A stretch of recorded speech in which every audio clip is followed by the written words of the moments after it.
Just want to say I don't even know you, and we're such good friends already.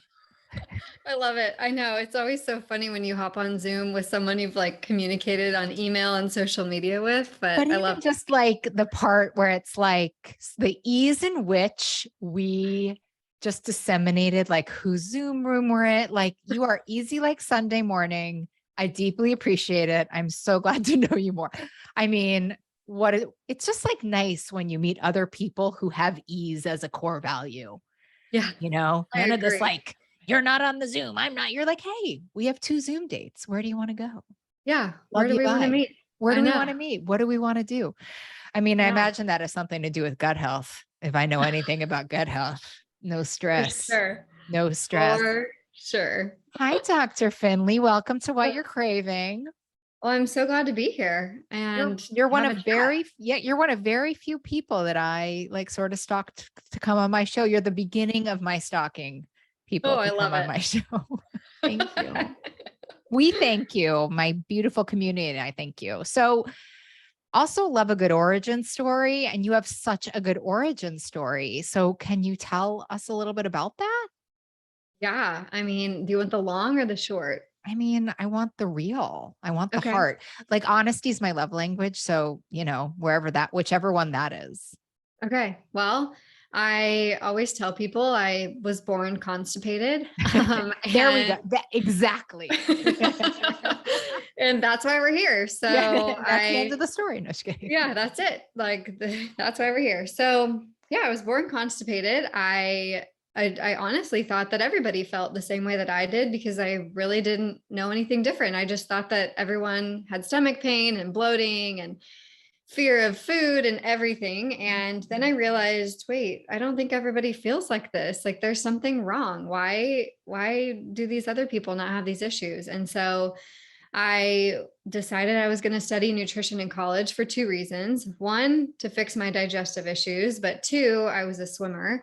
And selfishly, I was like, I want to know what I can eat so that I can swim fast. So I went off to college to swim and study nutrition. And sadly, finished college and still had no idea how to fix my own digestive issues. I graduated and kind of felt like a phony. Like I just spent 4 years studying nutrition and how am I supposed to help clients if I literally can't even help myself? And so went on this quest to figure out all the things that were going on. It was a really stressful time in my life. My senior year of college, my dad was diagnosed with colon cancer, which was kind of a shock, honestly, because he was the healthiest person that I ever knew. And literally, it came out of the blue one day and unfortunately lost his battle to colon cancer about a year to the day later.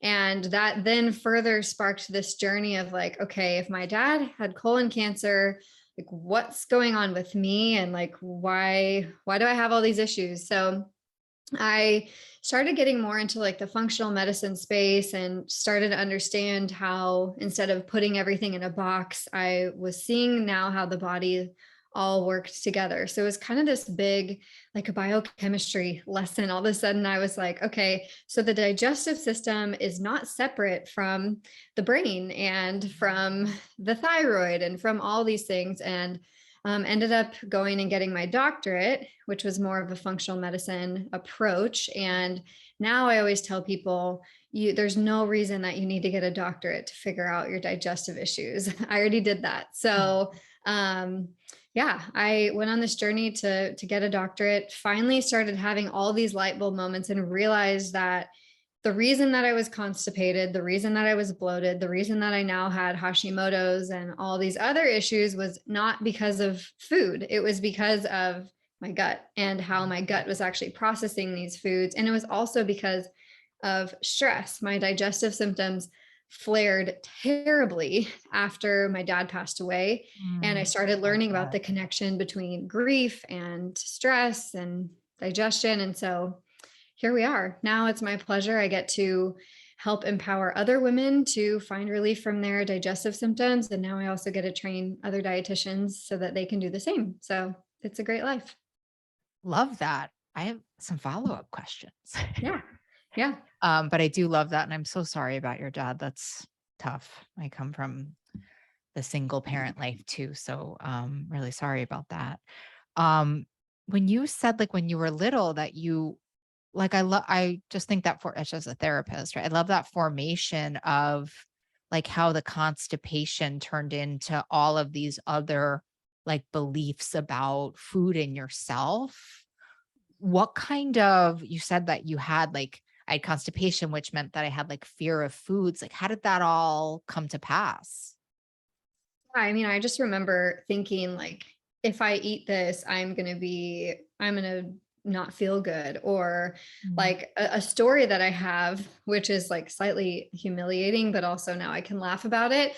But I remember like specifically being on vacation with my family. We were in San Francisco, and, San Francisco is a fun city, and we should have been having a great time, but I was so miserable. My stomach hurt so bad. And I remember we sat down at a restaurant to eat dinner, and my dad looked at me and he said, "Heather, what are you going to order?" And I mean, I was probably 12, 13 years old at the time. I just burst into tears. I was like, I can't eat. I haven't pooped in 7 days. And I mean, my Wow. dad was like completely humiliated, like, what is going on? Then I'm like crying. We like left the restaurant.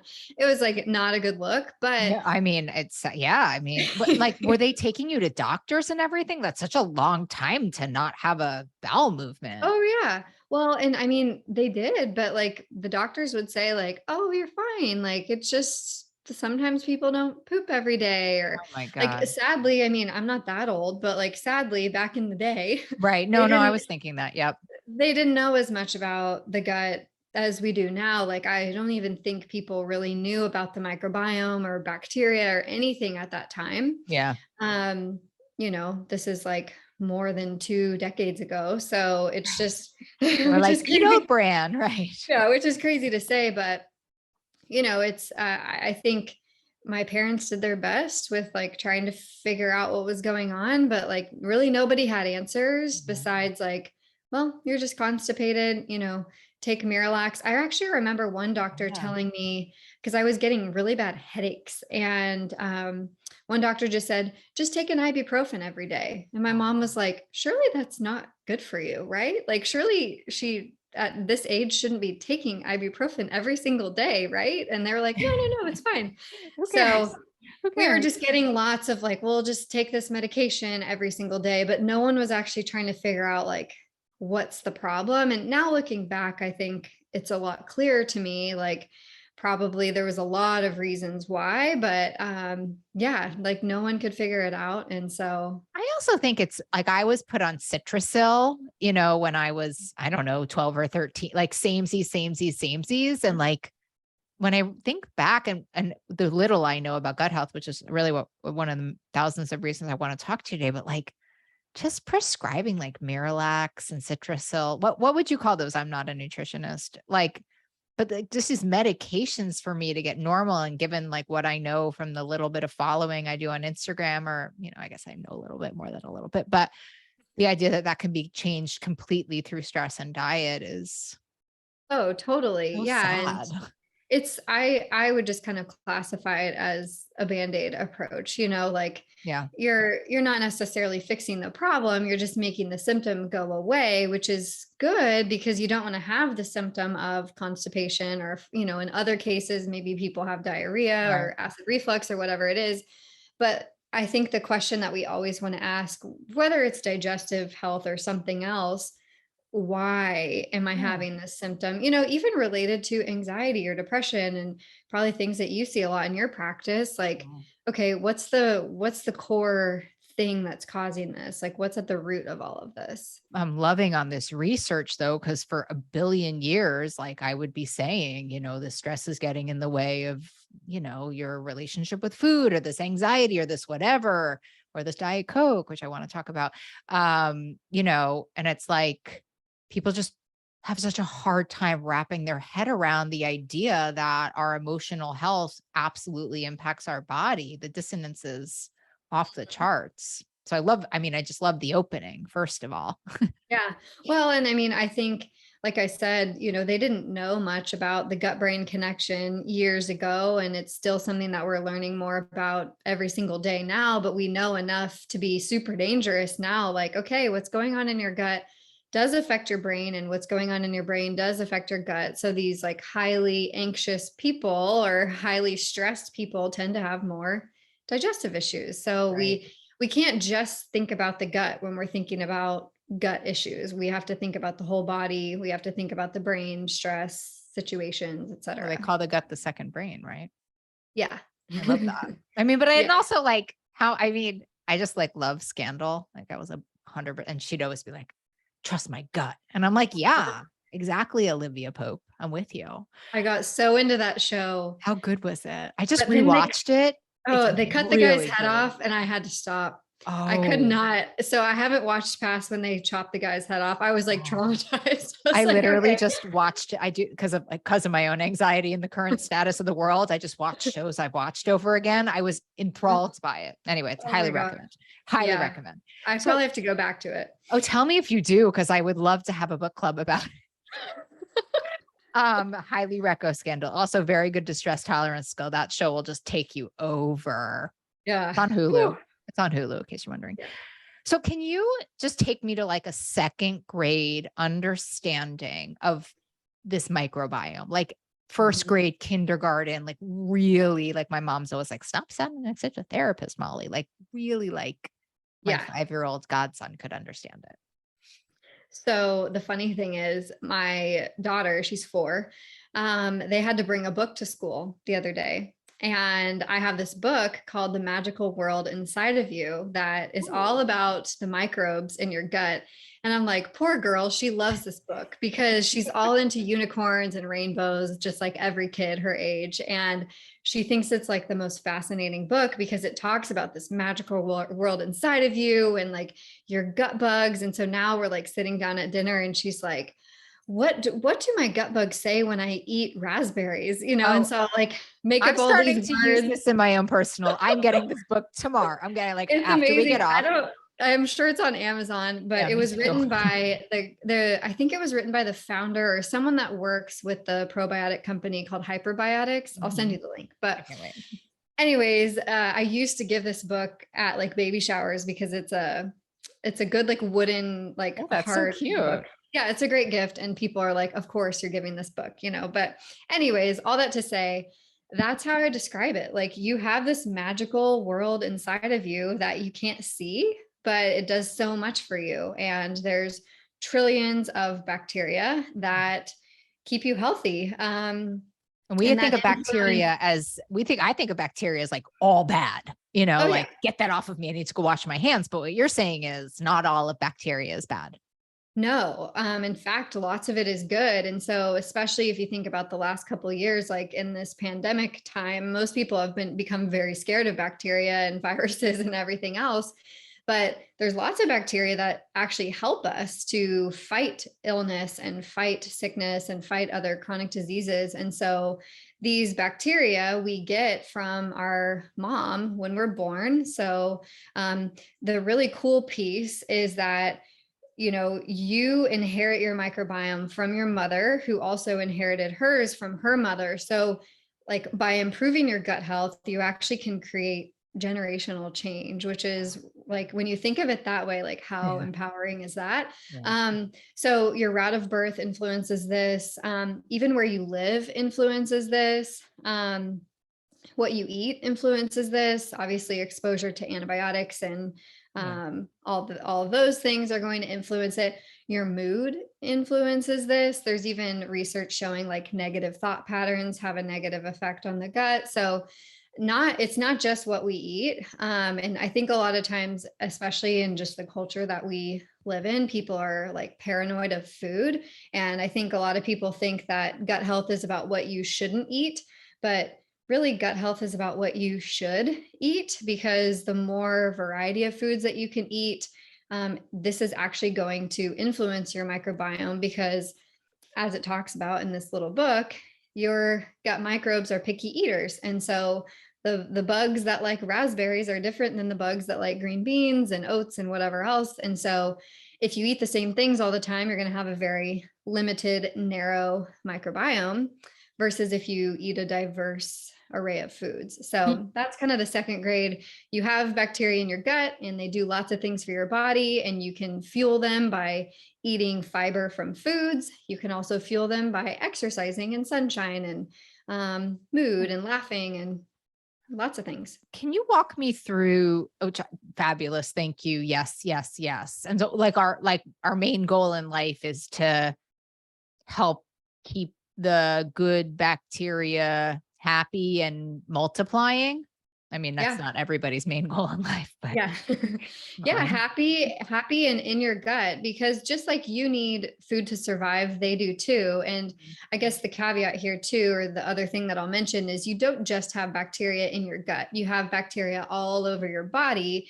The primary residence is your gut. The most concentrated source is in your gut.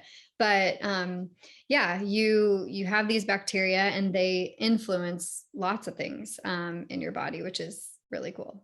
how does it go that anxiety impacts my gut? Can you walk me through that? I have so many questions. I can't even handle it. I'm really Yeah. So were you ever an athlete, or have you ever given a speech or something that like made you very anxious? I'm anxious. I was anxious before this podcast. I'm always anxious. Thank you for asking. I'm Okay. literally, So I look like I'm never anxious. I'm literally scared of everything all of the time. And I'm just walking through it all day. Thank you for asking, Heather. Thank you. yes. Appreciate Okay. you. Well, I can relate. I think a lot of people can relate to that. So Thank you. So validating. we're just gonna normalize that. Thank But you. we've all probably had an experience where maybe you were a track star, or maybe you were a mathlete, or maybe you gave speeches, whatever, where you have like a really big event and you find yourself like on the blocks, ready for the race, and your stomach is in knots and you're running to the bathroom, and we can all fill in the blank of what happens next. That is the perfect example of the gut brain connection. So, simply put, if your gut thinks, or if your brain thinks that it's going to be chased by a tiger, because as you know, stress is stress to the body. So whether you actually are being chased by a tiger, which is pretty rare, I would say, or you're about to give a big speech or do a race or whatever, your gut and your brain are saying, hey, I don't have time to digest a meal. I need to divert all blood flow to the muscles so that I can run as fast as possible from this tiger. So you're not, you can't digest a meal if you don't have blood flow. And you're in a sympathetic state. So when you're in a sympathetic state, this is going to slower your gut motility. It's going to lower your digestive enzyme secretion. It's going to lower your stomach acid. Like I said, it's going to divert blood flow to your muscles. It's going to increase your heart rate because you're getting ready to run. So our gut is not meant to digest food in a stressful state. So if we think about great. That makes so much sense, doesn't it? Yeah. It's So busy. yeah, because it's like, I don't know if this is an actual tiger, if I'm about to take a math test, or if I'm about to give a speech. I don't know. All I know is I got to get ready to run. So if you're constantly stressed, it's going to affect your digestion, which is going to lower the diversity of gut microbes that you have, which can be a vicious cycle, because the more diversity that you have in your gut, the more anti-inflammatory properties that you're producing in your gut that are going to be anti-inflammatory to your brain as well, which is going to help with anxiety, which is why you can't treat these things as separate entities. You have to think of them together, because you need your gut to produce short chain fatty acids, which are these anti-inflammatory things that we want. But you have to be calm to be able to do that. So it's kind of a vicious cycle. Heather, and then we're in this world. Yeah. Our modern society doesn't really help us very much with this. Promote gut health. I mean, but it does speak to, these practices that I'm sure, and I want to talk more deeply about this, but like, it does really speak to attending to a meditation practice, not just for what we know about like the psychic benefits of it, but it must really help your gut. Oh, yeah. Even, I mean, like a lot of people, I think, are really intimidated by meditation because their mind is so busy, or they think that like it makes them more anxious to do that, or whatever. I mean, you've probably heard all the reasons, but for a lot of our clients that have digestive issues, we're even just saying like, hey, can you just hum happy birthday twice before you eat your meal? Because That's that's such a gonna, good one. Oh my God. I love that, Reco. So you're just like humming a song before you eat and that like chills out your belly. yeah, you're gonna activate your vagus nerve. It's gonna help you relax and it's gonna help with digestion. So, you might eventually work your way to meditating, but maybe you start with that, which feels more doable. And then if you have children and meal times aren't necessarily super relaxing, Right. Fair. at least the whole family's involved and everyone gets a laugh and it's fun. So there I you go. love that.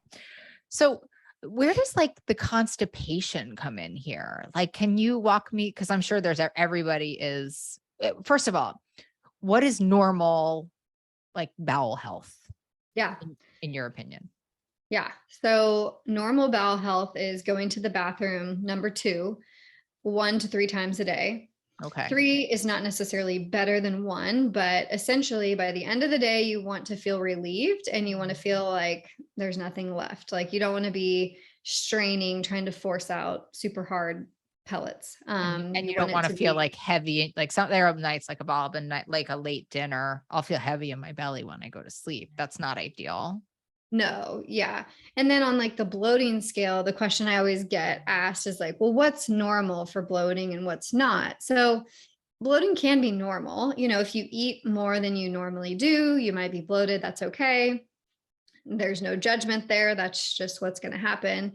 If you are eating lots of sugar alcohols or what people use is like diet products and you're Yes. more, Can we put a pin in that one, friend? Because I need a long chat on that. Yes. yes, yes, you're probably going to be more bloated. If you eat a massive plate of broccoli and cauliflower, you're probably going to be bloated, and that's okay. So those things I would say are normal for the situation. Mhm. If you're bloated, regardless of what you eat, if you're waking up bloated, if you feel 9 months pregnant and bloated by the end of the day, probably not normal, especially if it's chronic, meaning that it's happening continually. If it happens for like a week because maybe you're super stressed and you just aren't sleeping well, but then it goes away, that's fine. Mm. You just notice that gut brain connection at work there. But if this has been happening for weeks on end and you're not getting any relief, then that's not normal. That's so interesting. As professionals, it's like yesterday, I had like such a bloated day, but I was so stressed about a million things. And today got a really good night's sleep. I ate I ate in a way that was really loving to myself. I sort of had the bloat and still practiced loving behavior, I guess I would say it. And this morning I'm like, bippity boppity boo. I didn't think of that. God. It's true No. though about this emotions and gut health stuff. So when you're thinking about, okay, I only have a bowel movement every other day, I'm bloated all of the time, look, where do we start? Where do we start? I mean, obviously we should call you. I'm very into you, but Well, if we don't do that, I think you should first start with, before you just start chopping out a bunch of foods out of your diet, what I think you should start with is the foundations. So we always describe this to our clients like, building a house or doing a remodel. You're probably really excited about putting up fancy wallpaper in your bathroom or the couch that you're going to buy or whatever. That's way more exciting than like, how big is the foundation going to be? yeah, And right, what, right. here's the cement and whatever. But you can't put the wallpaper up if you don't have the foundation. So the foundations would be adequate sleep. So 7 to 8 hours of sleep a night, adequate hydration, Wait, can we stop on drinking. sleep? Because Yeah. I just always bring my sickest self, and my sickest self is like, really? So can you explain to me why I need adequate sleep? Yeah. So sleep is actually when you rest and digest. So you need to sleep so your body can digest, so it can repair itself, so that it has a break in digestion as well. And it's adequate. You need it for optimal hormones as well. So if Wow, you're what does not that mean? Yeah, if you're not sleeping enough, your cortisol might be dysregulated. Maybe you are like the person that's like, oh, I always sleep 5 hours and I wake up and I run 10 miles every morning. Like, you probably are going to benefit more from sleeping versus waking up at 5 a.m. and sleeping 5 hours. Cause eventually that's going to totally drain your sex hormones and all your adrenals and everything else. So, Wow. which you need all of those to promote optimal gut health. So that's very obviously like I know, but I brief think people can overview, get but such, it's a great overview because I didn't think of the sex hormone I mean, and I think both of us could repeat this every single day to everybody. I'm just thinking about my best friend and how I like want to send her this podcast early because she has like the worst sleep, blah, blah, and like she probably like, it's just takes a while for people to really get on board with something that's a massive change in their life, right? I well, mean, it's a lot harder, like, and it's not sexy, it's not no. like, oh, I'm doing, this like juice cleanse and I'm Right. taking 15 pills and like whatever. Like those things I'm not a juice cleanse, but like taking supplements could help you and whatever. But if you're not sleeping, if you're not eating and balancing your blood sugar, if you're not hydrating optimally, which could be a whole podcast in I itself. mean, maybe we should just have If a you're podcast together. right, if you're not doing all these things, then like the supplements, the like everything else that you're doing for your gut health is not going to be as effective. I mean, we Yeah. see it all the time. And also if you are not managing your nervous system, which is where you come in, but like you you can't work your way out of gut issues if you're just constantly in fight or flight. Well, and I think what I'm hearing you say is you also can't work your way out of gut health like medicinally. Like, right, you can't, if No. you're not sleeping and you're not hydrating adequately, you could be taking every probiotic in the world, but it still can't give you what you need. Is that what I'm hearing? Yeah, I mean, we've seen so many clients that, they've exhausted every single option as far as gut health. They have SIBO, they have parasites, they have whatever. And Mhm. they're like, I have tried everything. And I'm like, have you really tried everything? Are you sure? And then we ask them, and it's like, I took this medication, I took this supplement, I did this elimination diet. And I'm like, okay, what did you do on the lifestyle side of things? Mm.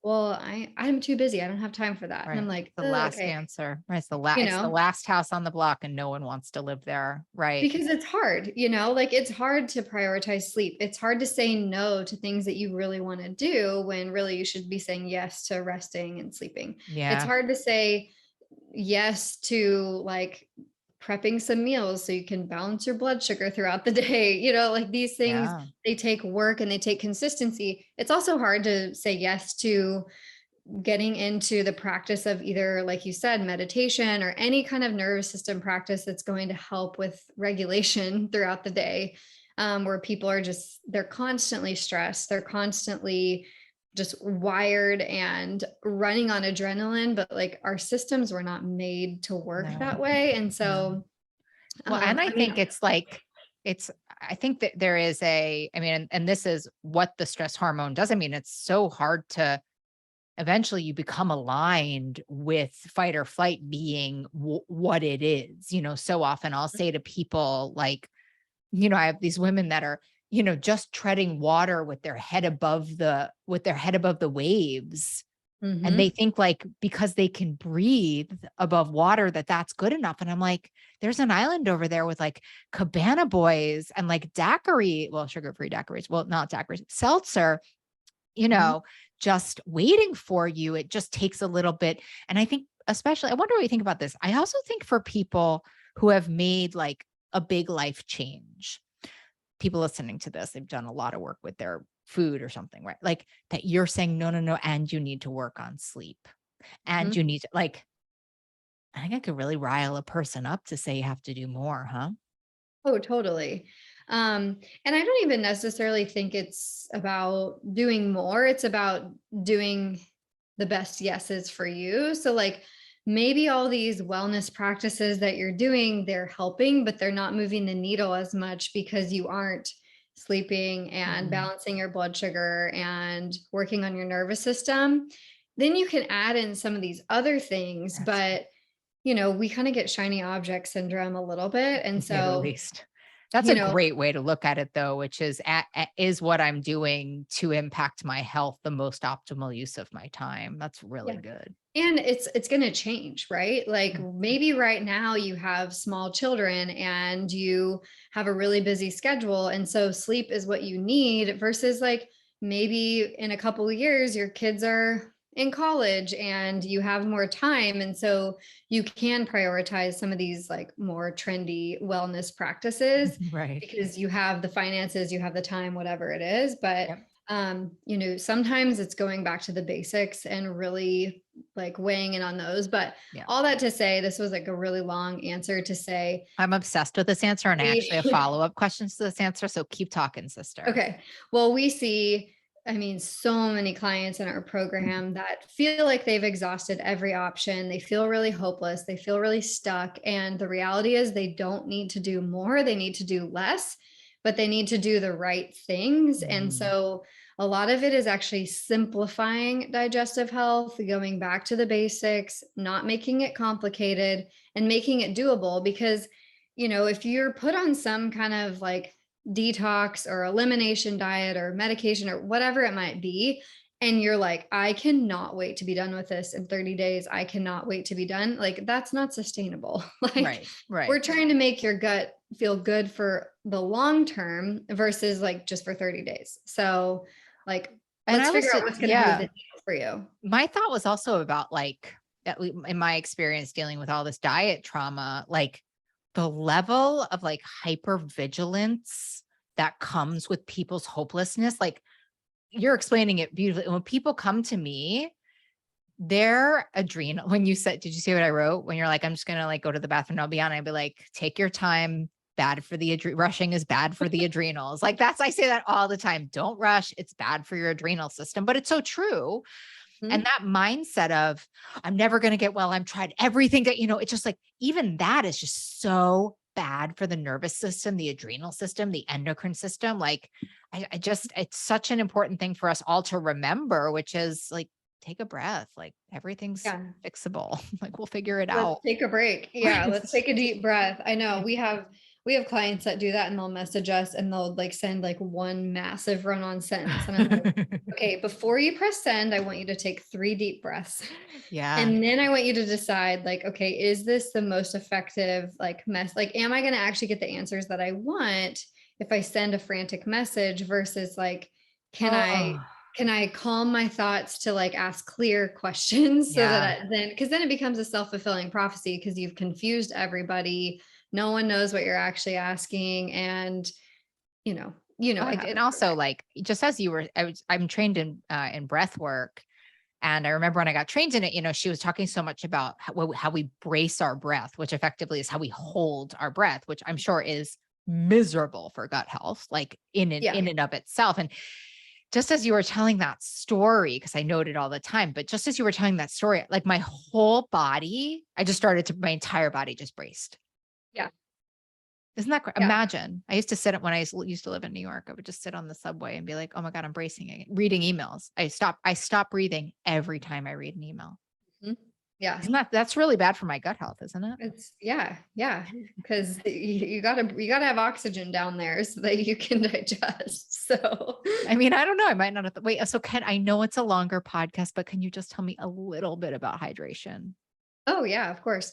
I think a lot of times people think, oh, I drink plenty of water, so I'm hydrated, no big deal. But I would say most of our clients that come to us, even if they have diarrhea, constipation, diarrhea, wherever you fall on the spectrum, you're probably not adequately hydrated because you're lacking minerals, and minerals help hydrate your cells. I had this Instagram post that was like a huge hit a couple months ago, and I showed this visual basically how minerals make your cells go from raisins to grapes. And Mm. that's really what minerals do, is they're helping to draw water to your cells. So an example here is if you drink water but you're just constantly peeing all day long, you're probably not adequately absorbing that water. And that's going to affect your gut health because your gut's a muscle. You need to draw water to that muscle so that it can function, so it can contract, so it can move. So the main minerals that I'm talking about are potassium, sodium, magnesium, and calcium to an extent.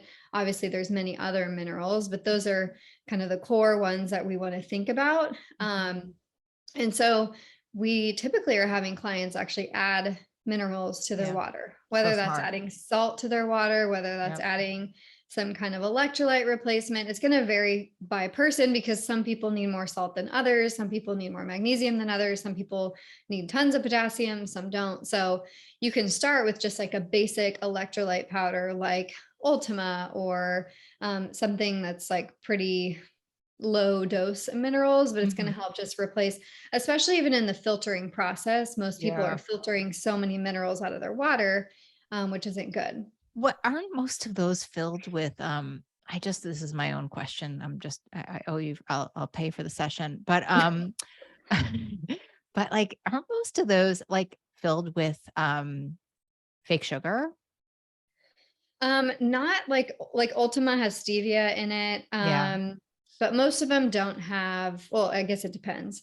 There's lots of them that have stevia and monk fruit. Right. There are some that have, aspartame or whatever Right. else. But I mean, my body's so sensitive. So that stuff gets really, is there any that's like super low? I want to do this. Any that's like, I think, what's the one, MDML or something? I'm going to try that one. Oh, LMNT. Yeah. Yeah. So that one is, we could play the best charades, you and me. That was amazing. You just did it in 5 seconds.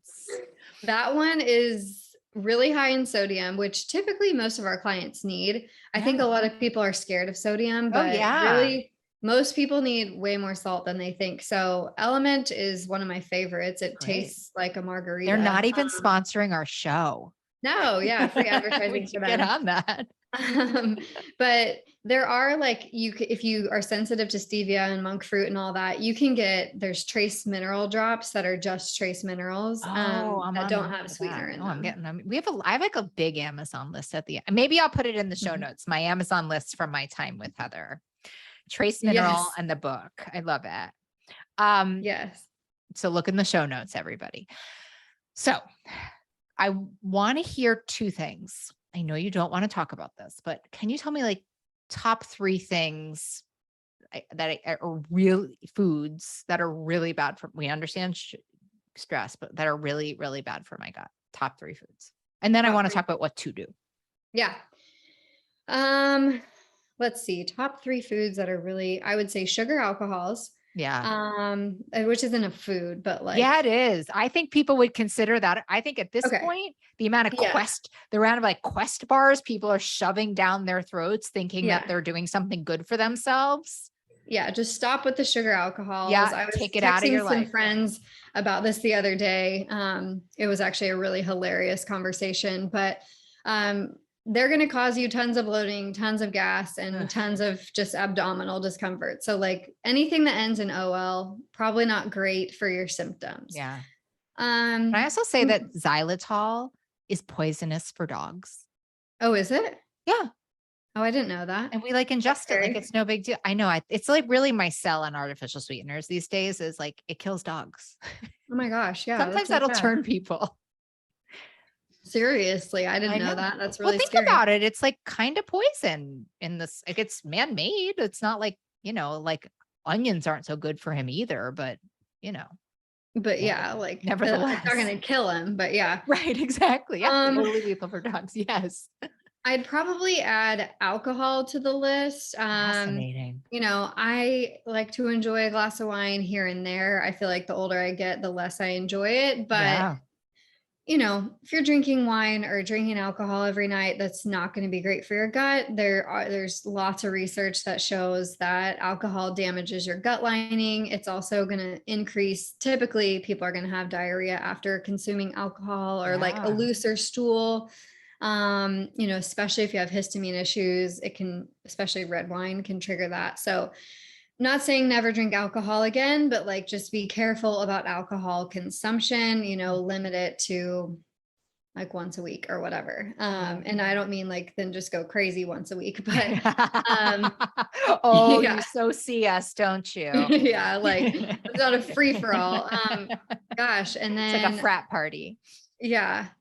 And then what would be the third thing. I think that's enough actually in the Okay. spirit of doing, and I don't want to stress anyone out. I think those are two great ones. So I love this idea of you being a functional health person. Like what attracted you there and like why do you love functional health? Like and what is it also just in case we don't know? Yeah. So when you're looking at health from more of a functional perspective, really what you're doing is like kind of what we were describing earlier. Instead of band-aiding the situation or the symptom or the circumstance, you're getting to the root. So you could describe this like, let's say you have a beautiful tree in your backyard that you provides lots of shade and you love it. And all of a sudden one of the branches starts dying. Instead of just chopping off the branch to then have another branch start dying and chopping that one off, and by the time you only have a couple branches left, you would probably call an arborist to be like, hey, what's going on with my tree? Like, are there termites? Are there Mm. whatever, what's poisonous bugs, whatever? I don't know. I'm not an arborist, but you'd probably you'd probably call an arborist to figure out what was causing this issue with your tree. And that's really what functional medicine is doing is, Mm. okay, instead of just like cutting off the branches or masking the symptoms, let's figure out why this tree is not flourishing and let's address that issue. So whether it is a bug issue or termites or whatever, you're going to address that issue. And the reason that I love it is because it gives people tools to navigate their health long term. Typically, it's a lot less complicated because instead of just stacking medication upon medication upon Right. medication, because symptoms aren't going away, they're just being masked, you're empowering people with tools to be able to navigate things forever and problem solve in between. And then you're also not treating symptoms as separate issues. So you might be thinking, oh, I have constipation and I have acid reflux and I have migraines and I have brain fog and I have thyroid issues, whatever it is. Right. You might be going to like 17 doctors for all Yeah, these it's a things and full-time job. nobody's, Yeah. nobody's talking to each other and this person's giving you this thing. And like, obviously there's a time and a place for your doctors. I'm not saying don't ever go to your doctor again, but Please. like we want to get on the same page, right? We want everything to be communicating well because when your gut is functioning well, that's going to affect your brain fog. That's going to affect headaches. And you're seeing it all as like, how is my entire system working together versus like trying to put everything in a box? I think for so long, especially with my digestive issues, I was just trying to figure out like the exact box that I fit in. Like, Mhm. okay, here's the like protocol for constipation. Like you take Right. Miralax and you do this and you do that. And I'm like, why is this not working? And so a lot of my health journey and a lot of the journeys of our clients is actually getting outside of the box. Like, okay, you don't actually fit in this box because your situation and your health and your genetics and your environment is unique to you. So it can be more complicated because there's a lot more digging, but it also gives you long-term relief versus like just waiting for the next bout of symptoms. God, I love that. That's a great so can you tell me about except for you, which you're like brand you're like breakthrough central, like what's your most heartwarming client that you've had make like the biggest breakthrough? Oh my goodness. There's so many. Isn't that a great well, that's great. I mean, I Yeah. suspect that, but what's like a great story you have for us about someone who's healed their gut with you? The one that comes to mind the most is when it impacts generations. And like there's this woman that worked with us, it was probably a year ago now. She had really bad digestive symptoms, like chronic diarrhea. Every time she left her house, she was so Mm. paranoid. She had young kids. She was isolating herself from like, she didn't even want to go to the grocery store. Like she just, every time she got in the car, she had symptoms. And what she didn't realize is how much it was affecting her kids. Like, mom was the one that never wanted to do anything because she didn't feel well. And I don't think she realized the impact that that had on her children because mom was also the one that couldn't eat anything. And so they had lots of cultural foods that they enjoyed and she wasn't able to eat any of them. And Mhm. so anyways, she worked with us. We were able to resolve the diarrhea. And what she said to us after is like, I didn't realize how life changing this would be, not only for me, but for my family, because now, like, I can go to a holiday event and create and make the traditional Indian foods that we would Right. make. And no longer, like, my daughter has said to me, like, I'm so glad that you can eat again. And she's like, I never wanted to be the mom that was like causing an issue for my daughter. So those are always the Oh, ones that like just make me yeah. emotional, because it's like you think that your issues just affect you, but like your kids are watching and they're so impressionable and they care about you more than you think that they do. And so that story, and there's been many others like Oh, that. Those are always just so wonderful. that just brought a tear to my eye. Let me say something. Speaking of trusting their gut, I'm obsessed with myself right now because I am so happy to have had you on the show. Like, go my gut. If anybody's as obsessed with you as I am, can you let us know where all the places we can find you? I'm going to get that Instagram post in a minute, but tell us. Yeah. So you can find me on Instagram. That's where I hang out the most. My handle is Dr. Heather Finley. I also have a book coming out. So if you Woo! are, yeah, I don't know if Can we I have you told you on that or again not. before it Yeah. comes out? Count me Yeah. in. So it's coming out. It's in pre-order right now. It's coming out December 20th. So if you Ooh. pre-order it now, it'll be on your doorstep just in time to put in a stocking Yes, and for we'll put Christmas. the link in the show notes. I'm psyched about that. I didn't even know that. Look at Yeah. us. So What's it if you, called? Tell me it's called more. the Happy Healthy Gut Cookbook. So it's a bunch of information at the front about your symptoms, how to understand them, how to navigate them, and like relief tools. And then the back half of the book is over 50 recipes that personally I obviously really like because I created them. But Yeah. honestly, what makes the book is the pictures, which I can't take credit for because I didn't make them or I didn't take Oh, them. But take credit for them, Heather. Who cares? no. My friend Becca took the pictures. She did an amazing Wow. job. But if you pre-order the book, you also get access to a series of videos that we'll be releasing about gut health. So if you're I'm like, ordering right now. I mean, when we want get all off, the I won't info. do it right now, but wow. Okay. So we Yeah. have Instagram, we have that, and when we have your website, right? Yes. So it's It's a great website. drheatherfinley.co. And actually, our program is getting a whole new website right now. Ooh. So it's guttogetherprogram.com. So soon, I don't know when this is airing, but soon that website will be live. So you can Amazing. check that out. Amazing. Oh, Yeah. I'm psyched. I'm so excited for you. I'm so excited to have had you on the show. Thank you so much. Thanks What for a, having me. I This was mean, so it's just, fun. it's so fun. I was thinking, takes a certain kind of gal to sit and want to like be obsessed with gut health. And here we are. And I'm so glad to know it. I was like, I wonder if anyone else would be as intrigued by this as I am. I mean, I hope all of our Yeah. listeners, and I just think you're great. Thank you so much. Thanks for having me. This was fun.